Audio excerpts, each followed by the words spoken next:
out in that first spurt of gaming, and now, oh boy. Hello everyone! Welcome back to Sonic Frontiers. Falcon is taking a piss in the bathroom in a bit, so he'll be joining us in a bit, but the crew is back once again to talk about this game. I have to mention, this is day 2 of recording, but someone already made a mod that essentially changes the physics for the cyberspace levels. We're going to be using this mod for the rest of the playthrough. And thank goodness, because from what I've seen, it's certainly a lifesaver. Yeah. Just feel like it's important to mention here so that we don't... I can't wait until that eventually becomes, like, officially patched in. Hopefully. I doubt it. But... And you want to know what's the best part? It's just a change in some parameters. Like, literally just tweaking a few lines of code. So you're saying Sega can easily patch this in and save everyone a headache? Pretty much. If they gave a damn. Yeah, the real question is whether they want to or not. Depends on who they want to listen to. Nah. Anyways. Also, I know this is really early, but I'm really hoping that we'll get some DLC announced in due time. Ow, my face! Oh, I see the red ring. That does look way better. You can actually jump in cyberspace. What is this? Right? Yay, jumping does not stop all momentum. Just like Generations. And Unleashed, actually. Yep. Matte colors, though. Which is one of the reasons that I still dislike that game. I know I'm gonna sound like a contrarian, but I genuinely disliked colors. Just from a gameplay perspective. Yeah, you told us so plenty of times. I'm kind of with Leg on here. Colors is fun, but it's very limited in what it offers. Even with I only think that the only reason why Colors was held back was because of the wisps. I know that it's basically the whole fucking point of the game, but in my opinion, they kind of like make the game feel like a little bit how should I say it? Limiting in terms of the... Yeah, like a lot of the wisp usage were in conjunction with the very blocky platforms and sections. Yeah. So, honestly, I wouldn't even say it's a problem with the wisps themselves. It's sort of an after effect of the level design itself. It's just like, the level design suffers because of the wisps. Colors. Yeah, colors. Okay, just checking what we were talking about. That's all. Yeah, because I mean, I'm just saying for like the umpteenth time that I don't Wii like version or colors the DS and why. version? The DS version, the DS version is the best version of Colors. Yeah, the DS version is just Rush 3, and it's really good. Yeah. I'm asking for context because I walked in mid-conversation. Wii version. Yeah, no, it's the Wii version. Okay. Yeah, like I played a couple of the Planet Wisp stages on like my friend's Game Clear save, because like me and him were hanging out earlier today. So funny that it's on topic. Anyway, I played a couple of the Planet Wisp stages. Oh my god, those things are a travesty. Yeah, Holy honestly, shit. Planet Wisp is the worst example of it. Or I should say, the best example of bad level design. Like, Planet Wisp looks beautiful, don't even get me wrong, but like, fucking lord. But it plays so bad. Ow! It's fine, we're getting rings back. Sonic is the U-draw pen. Hey, it's okay, I I'm keep just making that more rings. joke. Sonic is the U-draw pen. Bitch. And it's dead. Alright, so... What were we doing? Oh shit, there's a lot to clear yet. Oh, wow. Oh, boy. Someone's gonna be busy. Yeah. But oh well. This is what this playthrough is for, right? You are correct. Mm-hmm. No, but yeah, is Asteroid Coaster in Wii in Colors Wii? I wasn't paying attention. Yeah. Yes. Yeah. The difference between in Asteroid Coaster between the Wii and DS versions is the wisp that you get in Asteroid Coaster, because in the DS version, you get the Void Wisp. Void, I know. But in the Wii version, you get the Frenzy Wisp. I don't think Frenzy's even in Wii. In DS, I believe. Nope. No, it's not. It's Frenzy in Wii and Void in DS. Yeah, and the Wisps were in, I believe, in Lost World, if I recall. Mm-hmm. Okay, because like I have Lost World on Steam, which is like completely fucking random, but all right. I only have Lost World on 3DS, and it's probably the better game. No. I definitely I've disagree. heard Lost World on 3DS's ass. It's actually the worst version. You know, my opinion is gonna sound a bit weird, but I think they're both equally bad. The Wii U and 3DS version. Just for different reasons. I think that the 3DS version has the same problem as the end game in Freedom Planet 2, which, by the way, if you haven't played it, play it, please. Yes, but like, support the devs. But I definitely think that the issues that the stages overstayed are welcome, and it's early on. That's the worst part. Yeah, as soon as the snow planet or whatever. I wouldn't say the first half of the game feels like that, but yeah, after you reach the beach area, after the big twist in the story, yeah, every stage feels far too long and bloated. And then the final section of the game, the final 4 stages, holy fuck. Yeah, honestly, way too intense. Honestly, just like, you know, I think that it will be better with I think that the Wii U / PC version is better. But anyways, back to the topic of Frontiers. Hey, look, it's Generations Green Hill. We want to talk a little bit about the reception that the game has been getting as of late, because are we talking like Metacritic and shit? Yeah, because believe it or not, the game has been received pretty well by critics and audiences alike. Like, this game actually has received a lot of positive criticism despite the drawbacks that it has.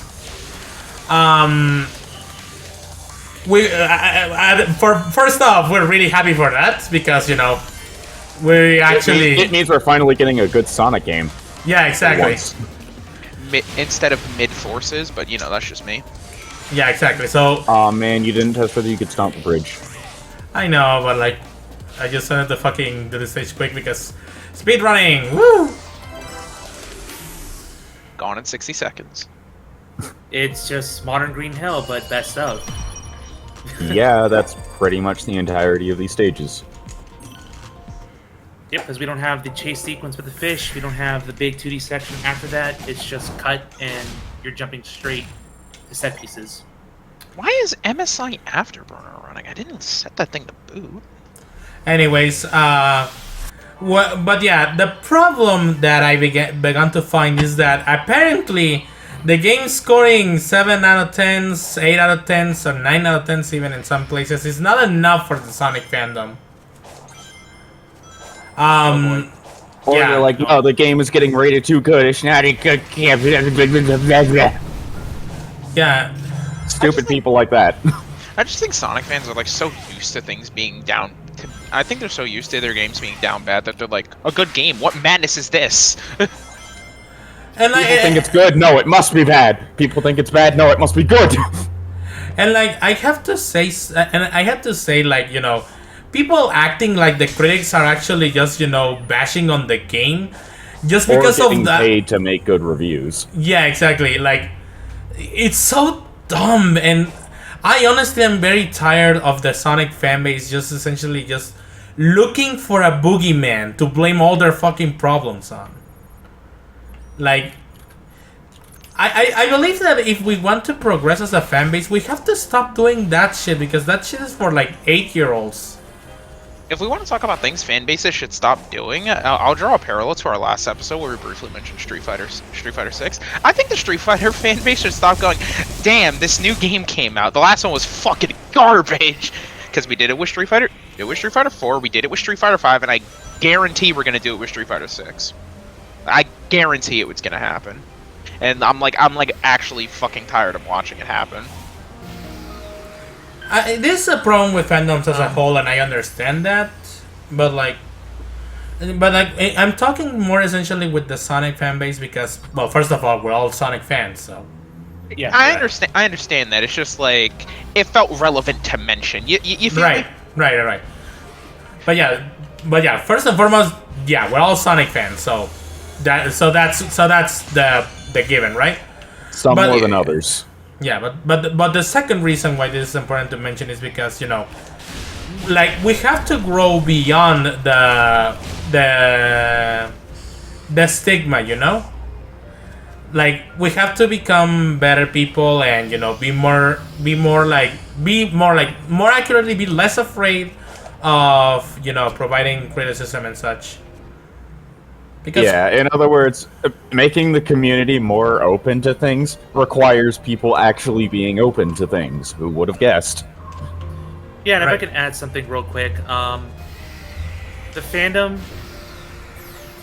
the ones that are complaining about the current review scores not being enough, have memories of a goldfish. Let us remember where this franchise has been this past decade. If we want the franchise Lost to, World Forces. exactly. If you want the franchise to get to, you know, national worldwide respect again, then you need to have victories like this and embrace Yeah, it. we take the dubs where we can get them. Like the fuck. Yeah, take the dubs. Don't. It's like Don't even in complain sports. about a game being good. It's like Also, the- Sonic has gone swimming. It's like the fan base just acts so entitled to greatness that it's just instantly should be earned because brand recognition. No, it's not the case. No, It the has game has rightfully- to be good. It has to be criticized. Yeah, it has been rightfully criticized for the past decade. And you guys know me. Like, I've been extremely harsh on Forces, extremely, right. to the point where when I saw this game for the first time, I wanted Azuka-san fired. You have that on record me saying that. I regret those words now, but hey, I'd rather eat crow than, you know, be disappointed and be like, oh crap, my hopes were raised again, and Yeah, here we it's are. better to be wrong about something good than correct about something bad. Yeah. So Because like, sure, you were right in that instance, but like, who the fuck wants to be right when a game is ass? Like, who wants to be? Yeah, exactly. yeah, Sonic fans are just so tired of the same things, and we want teams to learn and develop and show that hey, they actually listen to us. Yeah, which Right. is also kind of my exact mindset when it comes to Resident Evil 4 Remake, is like, I don't want it to be bad. I really don't want it to be bad, but I can't help but be cautiously optimistic about it, thanks to the Resident Evil 3 Remake and Resident Evil 8. It's funny because like before the internet got their hands on Street Fighter 6 and cracked the beta, which that's funny.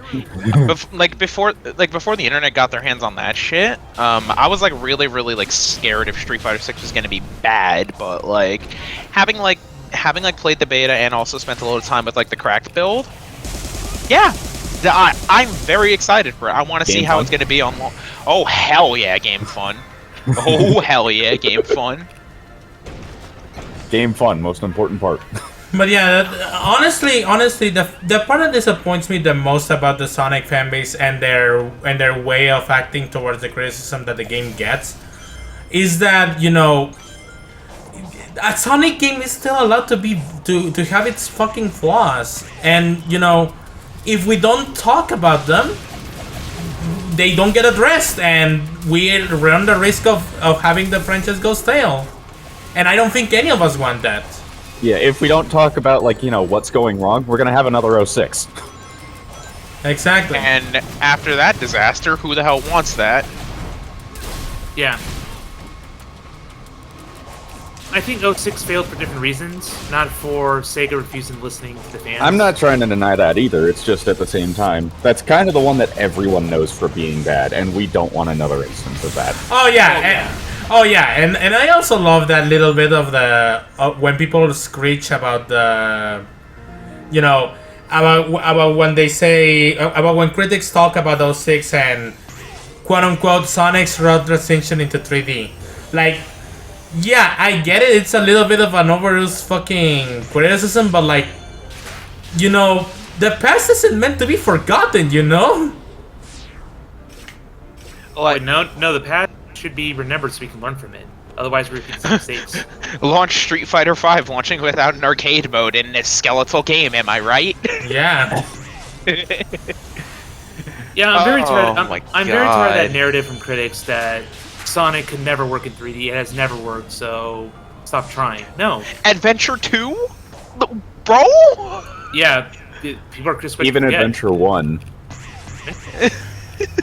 I Like, think as much as I genuinely think that some of the level design in Adventure 1 is not aged that well, it's still the best example of Sonic working in 3D from the get-go. Sonic Adventure 1 is just so intricately designed in its design philosophy. Like, every single level in that game has a clear Act 1, Act 2 shift. Are you There's talking no about breaks. Adventure 1? Yes. Yeah. Yeah, everything is fine except for the big section of the game, but that's a conversation for another day. Even the big section, even the big sections can be done really quick if you like. Like it really isn't that big of a deal. Yeah. Yeah, but I'd rather go back to sleep than play the big sections. I'm gonna keep it straight with you. You still have to deal with big just to get to the main ending. I feel like I'm the only one that finds his fucking voice annoying. Like, oh Lord Almighty, I hate that. Where are you? Duke Nukem is into the chat. I have to say Oh, Duke Nukem. Ah, Duke Nukem. Oh, Duke Nukem. Duke Oh Nukem's man, fishing adventure. that is a whole other conversation. Holy moly. That's what we're good at here. Maybe streaming Sonic, but we'll just drag other franchises because we can. Just because we can. Hey, Hardy boy, let's just get out of here. We can't leave Kaya still. I don't care about your cat, he's probably dead. It's like the supplementary. It's like supplementary lore. Like in some games you could like find it through like say like collectibles in the world like this, or you could have like a fucking 200-page document inside the game like with Metal Gear. Yeah, so we're going Which- to oh need my. to. So we're going to need to actually, you know, for fuck's sakes, Just climb normally. Don't wall run. wall climbing in this game is a little bit wonky. I'm gonna say that about the game. Okay. So I'm just gonna move on. He'll probably grab that. He'll probably grab that like off panel. Yeah.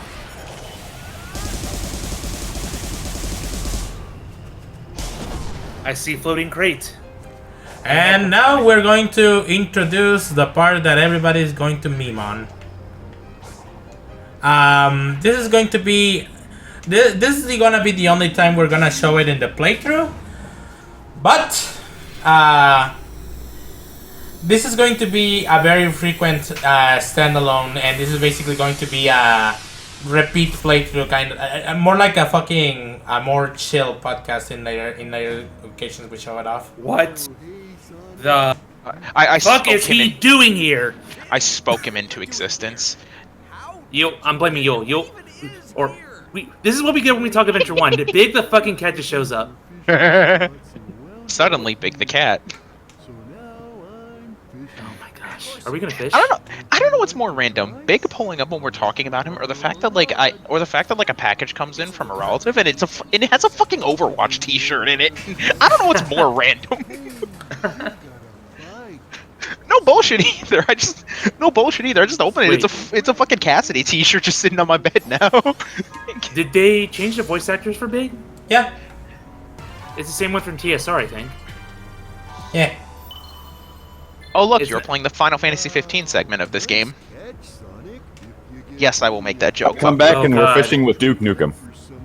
Fishing in Final Fantasy 15 is nightmarish. Oh my goodness. You are playing the Final Fantasy 15 segment of this game. So this is what the 4 bookends are for. You essentially use them to fish. And like I said before, I'm just gonna show it off real quick for the purposes of this playthrough. But for future playthroughs, this is going to be our chill section for podcasts and such. I hope that you It's enjoy a that. Morlin! For now, I'm just gonna show off the fishing minigame a few times, and Yeah, You'll- to show the basics.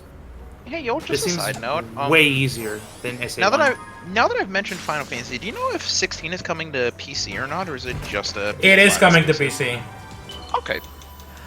curious. Whatever you get in the fishing pod is random, but there are a set amount of things that you can get.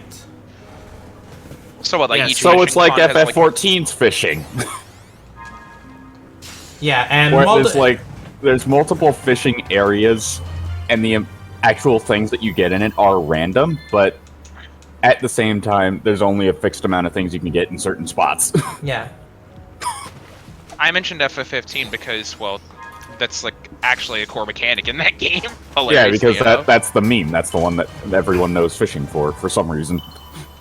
Because each of the four player characters has like their own unique skill that they're good at. Like Gladio is survival, Ignis is cooking meals for the crew, and then Prompto is photos. Meanwhile, Noctis is I'ma go fish. Why did you just get a map? A scroll. And now you can now you can fast travel to the Elder Coco and Hermit Coco. Oh wow! That's Yeah. convenient. I'm gonna show it off for a bit. Watch it as we're here for 15 minutes. Fish. I'm Embrace fishing. basically just catching the amount of fish that the tokens I have allow. In my main save file, I basically just use I have like 300 of those Oh purple wow! coins. Yeah, purple coins are not hard to come by, and the rewards you get for fishing are actually pretty neat. Although I can already Flying tell it's fish. gonna be- Hey, I remember those things in Terraria. They're a pain to fight. I can already tell this is gonna be very repetitive, but at the same time, I'd rather have that than SA1's fishing any day. Yeah, and some of the items you catch can actually be quite funny. A tadpole. Yo, I'm just peep the backroom chat real quick. Just peep that shit real quick. It's just like of all times for it to happen, why now? And just a whole ash treasure chest. Yeah, The gold cards you can use to buy stuff from Big. Oh, so Big has his own currency system. The fuck? yeah. I saw a menu. Huh. You'll see. Don't worry. We have 12 tokens to spend. Just Hey, relax hey, and enjoy the Legon. fish. For one of these fishing segments, just edit in the fucking cut-in sound from Persona. Just do it. You're mine. Remember when Persona 4 the animation did an entire fucking meme about that? Oh What's a man, bad Nick? I have to revisit the Persona 3, the OVAs, and Persona 4 anime. I have to revisit those because like I saw them like 4 years ago, and I want to take a look at them again. The Persona 4 Are they anime really worth actually. watching? Are they really worth watching? Because I hear from fans that they just kind of bastardized the game story. I mean, for 5, yes, but for 4, not really. Nah, the Persona 4 anime is actually pretty it's pretty accurate to the game, but it also is pretty humorous. It has a lot of funny jokes. The only good thing about 5 is in the English dub, Ryuji Nice. actually yells "yeet." Like that's the only thing. That's the only good thing about the 5 anime. Ryuji yells "yeet" in Tanashiro's. Doesn't he throw Morgana during that Yes. scene? Yes, he says "yeet" and throws Morgana. Actually, since we're chilling like this, how about we talk about that? What do you guys think about improv in dubs? I think In- the services Yeah, in isolation, it can be really good. context when the matters en- absolutely. Yeah, when the entire thing is improv, it's a case-by-case basis. But if it's just like an occasional line or two that they change from the original translation, then it's kind of whatever. I If it's honestly- funny and shouldn't it be serves used the plot better, sure. I think it shouldn't be used excessively for the record. I honestly, I know that there's absolutely one case where the story was just so generic and bland that the only way the Save English it. dubbing team could save it was to make the actual dub extremely absurd. Oh my god, that sounds How about you, really Zeus? funny. I have not seen enough. Uh, I've not seen enough improv anime to make a judgment, but I've seen some gold from like some compilations. And I yes, need to it's look it up really quick because it's I downright can't remember the hilarious. name. Okay. But it's just Yeah, I think I'm agree with you guys. It's on a case-by-case basis. If there's a good story to tell and characters, don't stray from the original narrative. Just do your best to emulate it. If it's completely terrible, worthless, why are we dubbing this sort of thing, then yeah, let the BAs have fun, create some meme-worthy material, and call it a day. Nothing wrong with that. I am No one's from. gonna care if you got it, accurate or not at that point. So this is the part where I begin to mention that I'm from Mexico because it's relevant to the conversation. Because Latino dubs are pretty much considered legendary in the dubbing community because they have been Dragon Ball, really am I good. right? Oh. Dragon Ball and such. Here it is. It's called Ghost Stories. Anyways, I'm mentioning this because we basically, I believe that improvisation in dubs can give an anime or cartoon its personality. And I believe that if done right, they can actually even make it better than the original product. It's just a matter of knowing how to work it and have the humor be something that will fit the anime that you're going for, but also Yeah, I also just put a link to a compilation of multiple scenes from Ghost Stories into the Discord. All right, we can take a peek at that. It's 11 minutes. Alright, now we can trade our tokens and tickets for items. Here's the gist. Gold tickets are spent first, and essentially all you get are the red seasonal power, memory tokens for the island you're in, and portal gears. Since we already collected most of the memory tokens, we don't really need them. And these are the egg And they're sold out memos. anyway. Basically, diary logs from Eggman regarding his stay in Starfall Islands. So yeah. Lore dumps. Hell Yeah, pretty much. You can see the fish that you caught through this menu. There's how much you?